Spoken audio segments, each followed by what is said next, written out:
Hi, let's talk about strategic planning, what it is and what it is not. As we do so, we're going to cover three major topics. The first topic, just some general thoughts on planning. The second topic is what is strategic planning specifically. And the third topic, what are some of the characteristics of a strategic plan? First, some general thoughts on planning. It was Dwight D. Eisenhower who said that plans are nothing, planning is everything. Right? In order to achieve our mission, we have to plan. We simply must, even if we don't like it. We have to do it. It's the only way to achieve our missions. But as we do this, we have to expect and anticipate change. Change is going to come. So we have to plan to manage and manage the plan.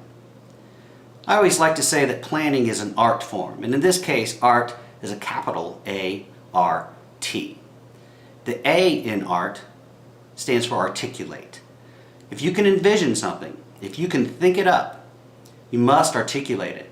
There's a lot of power in words, and if you keep it in your head, the likelihood of it coming to be is just diminished incredibly. So articulate in words what it is that you're after. Articulate your plan. The R in art is revise. You have to be ready to revise your plan at all times. The very first plan out of the gate, I can guarantee you, will not be the plan that you ended up with. There will be changes. The world changes, situations change, your own ability to deliver may change. You have to be flexible and you have to revise.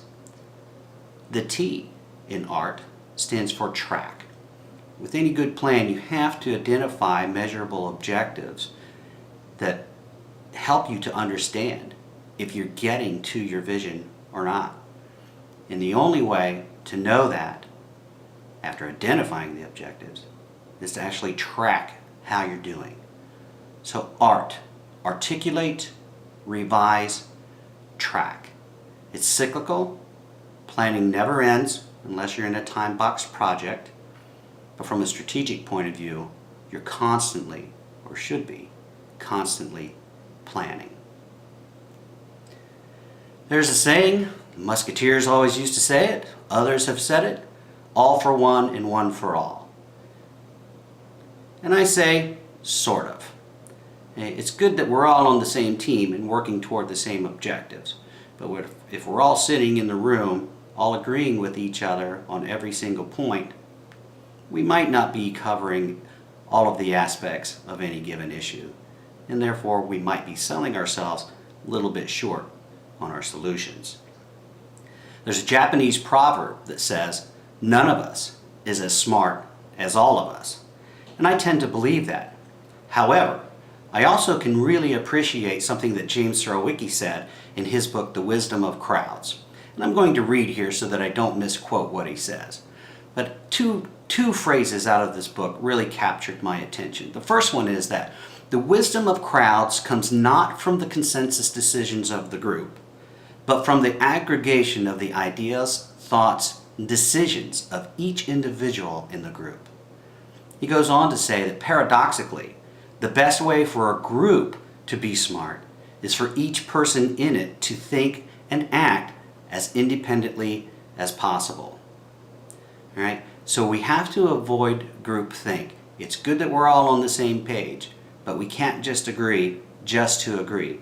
And we can't state just the obvious, and we can't repeat something that the boss says just because the boss says it. When we do those sorts of things, we've abandoned the independence of the individuals in the group, and we have migrated into groupthink, which is not as creative and probably not going to solve any of the problems that could be on our table. So those were some general thoughts on planning. Now let's define strategic planning. The definitions I'm going to use are not my own. They come from the Balanced Scorecard Institute, and they can be found on their website. What is strategic planning? Well, strategic planning is an organizational management activity. Right? It's an organizational management activity that's used to set priorities, focus the energies, and ensure that we're all doing the things that are important to the organization. It's very easy to get involved in so many things that we've lost all sense of focus. So strategic planning is a tool to help us focus those priorities and energies. It's a disciplined effort. Right? It doesn't come easy. It doesn't come naturally in a lot of cases, in most cases. So it's a very learned discipline that we have to align ourselves to, or we can find ourselves in just a state of constantly just trying to do whatever we need to do to get through the day, or sticking too many irons in the fire and trying to do too many things at once. What's a strategic plan? Well, a strategic plan is a document, that's used to communicate with the organization. It's used to communicate the organizational goals, the actions that are needed to achieve those goals, and all of the other critical elements that are developed during the planning exercise. Right? So it becomes a communication tool in a very real sense. Again, going back to art, it's the articulation of what it is that we want to do. And if we don't articulate it in some form or fashion, then we have a bunch of employees running around that aren't really sure what it is they're trying to achieve, other than, again, just trying to get through the day. What's strategic management? Strategic management now.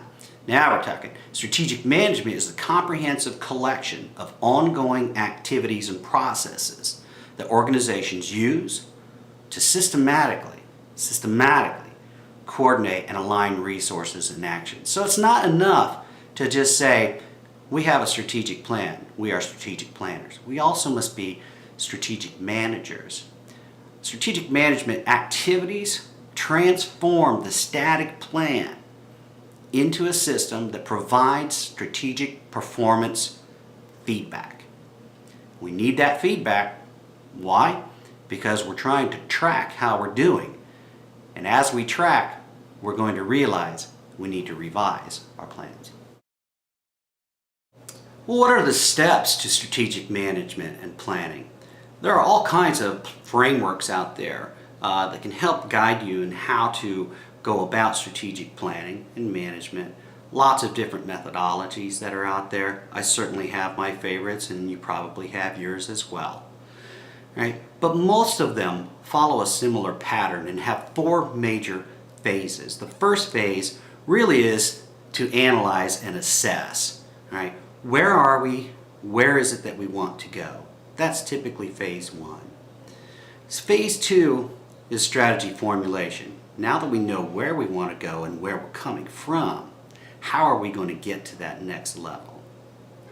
The third phase is strategy execution. We know where we're coming from, we know where we want to go, we've laid out a plan to get there, and now we're going to start executing to that plan. And then fourth phase is evaluation. And that's an ongoing phase. Execution and evaluation go on simultaneously until the end of the project. Or, if it's organizational strategy, it really never ends. Unfortunately, many organizations never ever get to phase 3 and phase 4. We sit around, think about what it is we want to be, who we want to be. We put a plan together that will help us get there, and we put it on a shelf, it gathers dust, and we tell all of our friends and colleagues and superiors that we have a strategic plan. Isn't it pretty? It's sitting up there on the shelf if you want to take a look at it. But we never get to the third and fourth phases of execution and evaluation. So relative to that, and as a final thought I would leave you with, as you put plans together, make sure that you're defining objectives. What is it that you want to achieve with that plan? And then begin tracking your progress against those objectives. If you're doing that, then you are into phase 3 and 4, where you're executing to your plan and you are evaluating as you go. Remember, planning is an art form. Articulate, revise, and track. Good luck with your plans. We'll see you next time.